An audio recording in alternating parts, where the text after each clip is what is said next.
Yun nga eh. Yun nga. Kaya na kayo dyan. Nasa maputin. Excuse me po. Ayun, sir. Condolence po ulit, sir.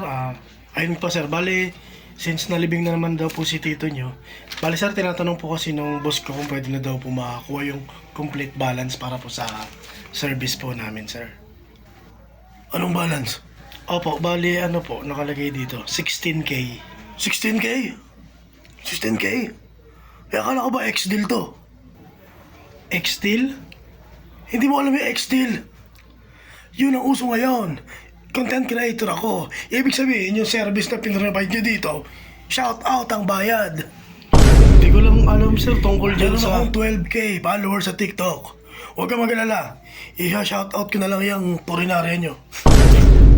Cash daw po kasi yung kukunin ko, sabi ng boss ko. Hey yo, what's up mga tropa? Ayun, gusto ko lang magpasalamat sa Pitts Funeral para sa pag-sponsor nitong burol na to at libing ng tito ko. Kung nandito nga ang tito ko ngayon is magiging masaya siya. Pero kaya ka tayo nandito kasi patay na siya, di ba? Anyway, ayun highly recommended ko to Pitts Funeral. Kaya kung balak nyong mamatay o may gusto kayong patayin or malapit na mamatay yung siyempre, mga tatandaan yung lolo-lola. Ayun, kontakin nyo lang yung Pitts Funeral.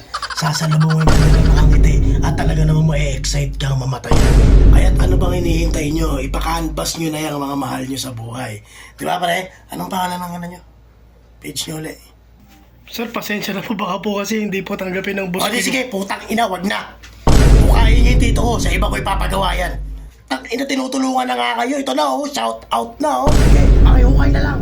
Pati yung laman loob yan, ibalik nyo yan Ayoko na ganyan, alam ko yung laman loob ng tito ko, kabisado ko yan. Binibigyan na nga kayo ng publicity para pag may namatay dyan ng mga pan ko, puta may pera kayo. Patag na lang ng page, sir. Di ba, ano? Patag na lang po ng page. Di ba, kung kanina umuo ka na, wala tayong problema ngayon. Ano pa? Ano gusto mo? Wala ka sticker, sir. Sticker? Mamaya, bibigyan kita.